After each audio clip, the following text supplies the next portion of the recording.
After making up, Chen, Zhou, and Suzy began living together.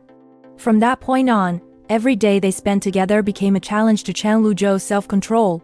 Eventually, he couldn't hold back any longer and banned Suzy from wearing short skirts.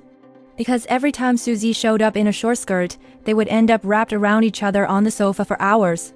Yet despite both of them being equally indulgent, Suzy still managed to ace her exams with perfect scores. Meanwhile, Chen Zhou was clearly drained, worried that she might leave him far behind.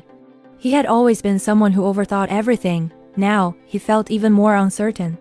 On Chen Zhou's birthday, he received a gift from Suzy, a miniature wooden villa made entirely from interlocking joints, without a single nail used. Not only was it incredibly intricate, but it was also beautifully crafted. Suzy had spent over a month preparing this gift. Even during her most stressful study period, she stayed up several nights to complete it. All the emotions that Chen Zhou had been suppressing surged to the surface. He kissed Suzy on the lips, tears falling uncontrollably. All he wanted at that moment was to hold her tightly and never let her go, not even for a second. But Suzy couldn't stay serious for more than 3 seconds, because inside the wooden house was yet another surprise. To protect her, Chen Zhou repeatedly stressed that she needed to hold back a little. The truth was, when he first returned to the country, Chen Zhou already knew that many people were pursuing Suzy. Even though he knew she used to have feelings for him, he couldn't be sure that, among all the competition now, he was still the one who mattered most.